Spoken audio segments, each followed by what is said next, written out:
مسیح یسوع میں آپ سب کو سلام۔ میرا نام پاسٹر آصف جون ہے اور میں خداوند کا نہایت شکر گزار ہوں کہ خدا نے مجھے یہ سیکنڈ ٹائم اپرچونٹی دی کہ میں خدا کے کلام کو آپ تک پہنچا سکوں، سنا سکوں۔ So thank you very much. خداوند آپ کو برکت دے، آپ خدا کے کلام کو سننے کے لیے اپنے اپنے گھروں میں ریڈی ہیں، اور میرا ایمان ہے کہ خدا آج آپ سے کلام کرنے کو ہے، خدا آج آپ سے بات کرنے کو ہے۔ چرچز میں جب ہم پریچ کرتے ہیں تو بہت سارے لوگ ہمیں آ کر ملتے ہیں اور ہمیں کہتے ہیں پاسٹر صاحب میسیج بہت اچھا تھا، آپ نے کلام سنایا، ہمیں بہت زیادہ برکت ملی۔ لیکن مجھے وہ لوگ زیادہ پسند ہیں جو آ کر یہ کہتے ہیں کہ پاسٹر صاحب یہ میسیج میرے لیے تھا، یہ کلام میرے لیے تھا۔ چاہے آپ اپنے گھروں پر ہیں یا جس بھی جگہ پر اس آواز کو، اس کلام کو سن رہے ہیں، اگر آپ وہاں بیٹھے بھی آپ اس چیز کو قبول کرتے ہیں کہ آج کا میسیج میرے لیے ہے، آج کا کلام میرے لیے ہے، تو میں ایمان رکھتا ہوں یہ کلام آپ کی زندگیوں میں کام کرے گا، یہ کلام آپ کے لیے فروٹفل ہوگا اور یہ کلام آپ کی زندگی کو تبدیل کرے گا۔ میرے ساتھ نکالیں امثال کی کتاب، اس کا 6 باب اور اس کی 16ویں آیت۔ خداوند کے کلام میں لکھا ہے 6 چیزیں ہیں جن سے خداوند کو نفرت ہے، بلکہ 7 ہیں جن سے اسے کراہیت ہے۔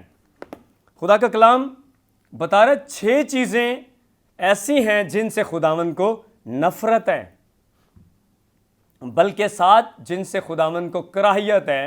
اٹ مینس کہ خدا اگر وہ چیزیں ہماری زندگی میں ہیں تو وہ چیزوں سے خداوند کو نفرت ہے، خدا ان چیزوں کو پسند نہیں کرتا۔ پہلی چیز کیا ہے؟ اونچی آنکھیں، اور دوسری جھوٹی زبان، اور تیسری بے گناہ کا خون بہانے والے ہاتھ، پھر ہے برے منصوبے باندھنے والا دل، شرارت کے لیے تیز رو پاؤں، اور پھر جھوٹا گواہ جو دروغ گوئی کرتا ہے، اور پھر آخری جو بھائیوں میں نفاق ڈالتا ہے۔ یہ جن کے اندر چیزیں ہیں، یہ کسی کے اندر سما چکی ہیں، تو خدا کا کلام بتاتا ہے خدا کو اس سے نفرت ہے، خدا اس کو پسند نہیں کرتا۔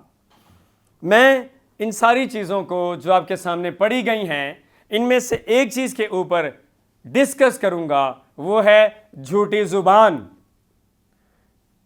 یہ ایک ایسا عمل ہے جس سے اب ہم ڈرتے نہیں، اب ہم گھبراتے نہیں، بلکہ ہماری زبان، جسے جھوٹی زبان کہا گیا ہے، اگر ہماری زندگی کے اندر جھوٹ آ جائے تو یہ جھوٹ اتنا زیادہ مکس اپ ہو چکا ہے، اتنا زیادہ ہمارے بدن کے اندر رس بس گیا ہے کہ ہم جھوٹ بولتے ہوئے ڈرتے نہیں، ہمیں ڈر نہیں لگتا، ہمیں خوف نہیں آتا، بلکہ ہم جھوٹ بولتے ہیں تو اس کے بعد اس جھوٹ کو چھپانے کے لیے ہم جھوٹ پر جھوٹ بولتے چلے جاتے ہیں، صرف کس لیے کہ کہیں پتہ نہ چل جائے کہ میں نے جھوٹ بولا ہے۔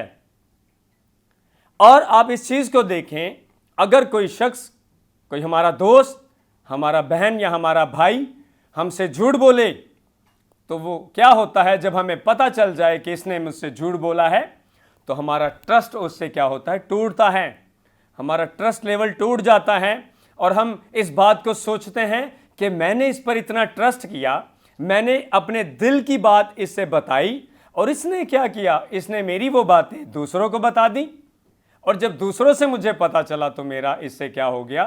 ٹرسٹ ٹوٹ گیا۔ پھر ہم کیا کرتے ہیں؟ ہم اس شخص سے آہستہ آہستہ دور ہو جاتے ہیں، ہم کہتے ہیں کہ یہ شخص بھروسے کے قابل نہیں ہے، یہ شخص، یہ دوست، یہ بھائی، یہ بہن، اس پر اب میرا ٹرسٹ جو ہے وہ ٹوٹ چکا ہے، اب مجھے اس پر ٹرسٹ نہیں رہا۔ ہم دوسروں کو بھی کہتے ہیں اس سے بچیں، یہ کیا بولتا ہے؟ یہ جھوٹ بولتا ہے۔ اسی طرح جب ہم خدا کے ساتھ چلتے ہیں اور پھر ہماری زندگی کے اندر جھوٹ آ جاتا ہے تو پھر خدا کا ٹرسٹ ہم سے ٹوٹتا ہے، پھر خدا ہم سے اپنا فیس دوسری طرف پلٹ لیتا ہے۔ پھر خدا ہمیں پسند نہیں کرتا، جس طرح خدا کے کلام میں لکھا ہے کہ جھوٹ بولنے والے سے خداوند کو کیا ہے؟ نفرت ہے، کراہیت ہے۔ ہمیں پتہ چل جائے کہ یہ شخص ہم سے جھوٹ بول رہا ہے تو ہم کنارہ کرتے ہیں، تو جب خدا کو پتہ چل جائے کہ یہ اس کی زندگی کے اندر جھوٹ آ گیا ہے تو پھر خدا کیا ہم سے دور نہیں ہوتا؟ خدا منہ پھیر لیتا ہے، پھر ہماری لائف کھوکھلی رہتی ہے، نعرے ہوتے ہیں، ورشپ ہوتی ہے، لیکن وہ جھوٹ کی رسیوں نے ہمیں جکڑنا شروع کر دیا، جکڑ لیتی ہے۔ یہ جو جھوٹ کی رسیاں ہیں یہ ہمیں اپنی گرفت میں لے لیتی ہیں، ہمیں ٹائٹ کرتی چلی جاتی ہیں، ایسا جکڑ لیتی ہیں کہ ہم جھوٹ پر جھوٹ بولتے چلے جاتے ہیں، اور یہاں تک کہ ہم خوف زدہ بھی نہیں ہوتے۔ اتنا زیادہ جھوٹ کی رسیوں نے ٹائٹ کر لیا ہے، گرپ کر لیا ہے، کنٹرول کر لیا ہے کہ ہم جکڑے جا چکے ہیں۔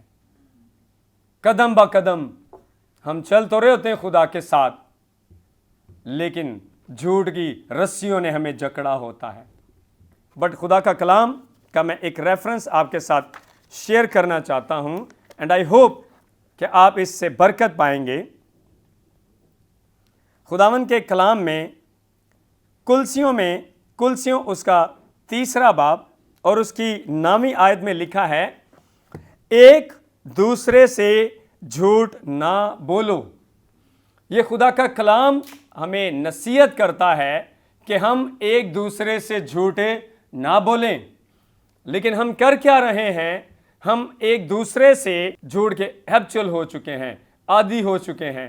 خدا کا کلام امثال کی کتاب میں فرماتا ہے کہ یہ جو جھوٹ ہے یہ دم بھر کے لیے ہے، لیکن سچے ہونٹ ہمیشہ تک قائم رہیں گے۔ اگرچہ ہم جھوٹ بولنا نہیں چھوڑ رہے، اور اس کا نقصان میں آپ کو بتانا چاہتا ہوں۔ اس کا ایک بڑا نقصان ہے جو ہمیں شاید نظر نہیں آتا، لیکن وہ نقصان میں آپ کو بتانا چاہتا ہوں۔ وہ نقصان ایسا ہے جو ہماری جان لے لیتا ہے، جان، جھوٹ بولنے سے۔ خداوند کے کلام میں امثال کی کتاب میں 2 لوگوں کا ذکر ہے، اور آپ اسے بہتر طور پر جانتے ہیں۔ ایک کا نام حننیہ اور اس کی بیوی کا نام سفیرہ۔ دونوں کلام میں لکھا ہے کہ لوگ اس وقت اپنی جائیداد بیچتے، پراپرٹیز بیچتے، اور خادموں کے جو پترس ہے، لوگ کیا کرتے؟ ہدیہ لے کر پترس کے پاؤں میں رکھتے، اس لیے پراپرٹیز بیچتے کہ خدا کا کلام جو ہے پھیلے۔ لیکن وہاں پر حننیہ اور سفیرہ نے ایکا کر لیا، آپس میں کمٹمنٹ کر لی۔ اٹ مینس کہ انہوں نے خدا کے کلام کے پھیلنے کو امپورٹنس نہیں دی، انہوں نے اپنے پیسے کو امپورٹنٹ دی۔ انہوں نے سوچا، ایکا کر لیا کہ اچھا اب ہم خدا کے کام کے لیے پیسہ دیں۔ یہ نیگیٹو سوچ ہوتی ہے ہمارے لیے، جس کے لیے ہم نقصان اٹھاتے ہیں۔ انہوں نے ایکا کر لیا۔ پترس نے کہا کہ کیا واقعی اتنے میں ہی جو ہے تم نے جائیداد بیچی؟ انہوں نے کہا ہاں اتنے میں ہی۔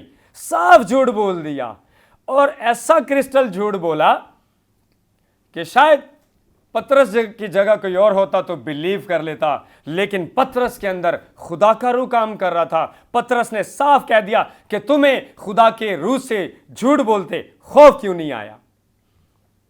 اسی وقت جھوٹ بولنے سے حننیہ اپنی جان سے ہاتھ دھو بیٹھا، موت نے اسے اپنی گرفت میں لے لیا۔ جھوٹ بولنے سے شاید آج ہماری جسمانی موت تو واقعہ نہیں ہوتی، لیکن ہم روحانی طور پر کمزور ہو جاتے ہیں۔ دیمک کی طرح اندر ہی اندر جھوٹ نے ہمیں کھوکھلا کر دیا ہوتا ہے۔ ہم بظاہری بہت زیادہ اپنے آپ کو اسپرچول دکھاتے ہیں، لیکن ہمیں اندر سے جس چیز نے ڈیمیج کر دیا ہے وہ جھوٹ کی اسپرٹس ہیں، جھوٹ کی۔ پھر حننیہ نے بولا جھوٹ، اس کی ڈیتھ ہو گئی، اسے لے جایا، اسے دفنا دیا گیا۔ پھر سفیرہ آئی، پترس اس سے پوچھا کیا تم نے واقعی اتنے میں جائیداد بیچی؟ اس نے کہا ہاں۔ تو پترس نے کہا کہ حننیہ نے جھوٹ بولا ہے اور اس کی موت واقعہ ہو گئی ہے، اور اب تجھے بھی آئیں گے اور تجھے بھی وہیں پر لے کر جائیں گے، وہیں دفن کریں گے۔ جہاں ہننیا کو کیا ہے. جھوٹ بولنے سے ایک فیملی کا نقصان ہو گیا, ایک فیملی کا. آج خاندانوں کا نقصان ہو رہا ہے.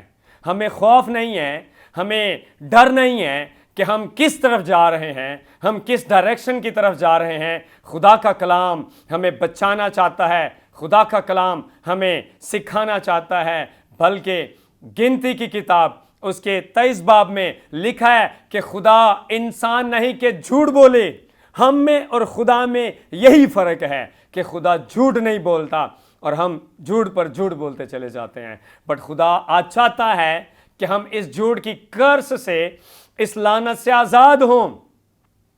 اس کرس سے آج ہم رہائی پا جائیں, اس کرس سے ہم آزاد ہو جائیں. اب ہم بریک لیں گے اور باقی کلام کا حصہ بریک کے بعد سنیں گے. God bless you.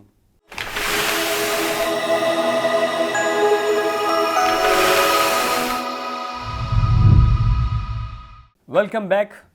خداوند آپ کو برکت دے. میں بات کر رہا تھا گنتی کی کتاب اس کا 23 باب اور اس کی 19 آیت کو کہ خدا انسان نہیں کہ جھوٹ بولے اور نہ آدم زاد ہے کہ اپنا ارادہ بدلے. کیا جو کچھ اس نے کہا اسے نہ کرے یا جو فرمایا اسے پورا نہ کرے. خدا میں اور انسان میں یہی فرق ہے کہ خدا کی ذات میں سچائی ہے, اس کی باتیں, اس کا کلام سچا ہے. خدا جھوٹ نہیں بولتا. لیکن ہم انسان جو ہیں ہم جھوٹ بولتے چلے جاتے ہیں. لیکن خدا اس چیز سے خوش نہیں ہے. اور اس کے لیے میں ایک دوسرا حوالہ آپ کے ساتھ شیئر کرنا چاہتا ہوں. یوحنا کی انجیل اس کا 8واں باب اور اس کی 44 آیت لکھا ہے, تم اپنے باپ ابلیس سے ہو اور اپنے باپ کی خواہشوں کو پورا کرنا چاہتے ہو. وہ شروع ہی سے خونی ہے. اس کے تعلق سے لکھا ہے کہ وہ شروع ہی سے کیا ہے؟ خونی ہے, خون کرنے والا ہے. کیسے خون کر دیا اس نے؟ باغ عدن میں جب اس نے ہوا کو دیکھا تو وہ ہوا کے ساتھ اس نے جھوٹ بولا.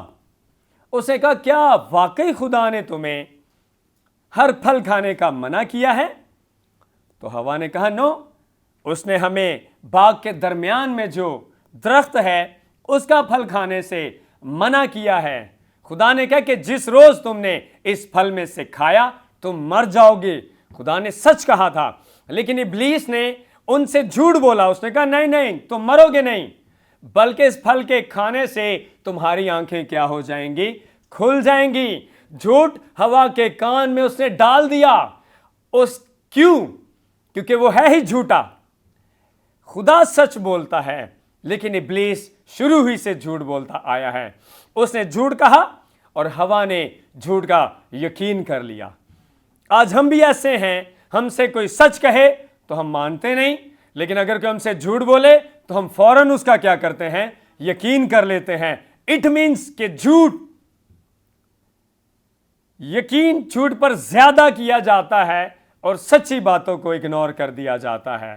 بٹ یاد رکھیں, جھوٹ کو جتنا بھی چھپایا جائے سامنے آ جاتا ہے, اور سچ کو جتنا بھی دبایا جائے اتنا ہی زیادہ وہ سامنے ابھر آتا ہے. خدا کا کلام بتاتا ہے کہ وہ خونی ہے, خون کیا جھوٹ بول کر اور سچائی پر قائم نہیں رہا, کیونکہ اس میں سچائی ہے ہی نہیں. ابلیس کے اندر سچائی نہیں ہے. لکھا ہے جب وہ جھوٹ بولتا ہے تو اپنی ہی سی کہتا ہے, کیونکہ وہ جھوٹا ہے بلکہ جھوٹوں کا باپ ہے. لیکن میں جو سچ بولتا ہوں اسی لیے تم میرا یقین نہیں کرتے. سچ بولنے والوں کا یقین نہیں ہوتا, جھوٹ بولنے والوں کے لیے لوگ یقین کرتے چلے جا رہے ہیں. لیکن میں آپ کو بتانا چاہتا ہوں, بی کانشینس, بی اویئر. یہ جھوٹ ہمارے اندر ایک پوائزن کی طرح کام کر رہا ہے. It's working like a slow poison. یہ ایک سلو پوائزن کی طرح کام کر رہا ہے. ایسا کام کر رہا ہے کہ ہمیں اندر ہی اندر سے یہ روحانی طور پر ڈیڈ کرتا چلا جا رہا ہے. ہم مذبح پر جھوٹ بول جاتے ہیں, یہاں تک کہ ہم اپنے سچ کو چھپانے کے لیے کیا کرتے ہیں؟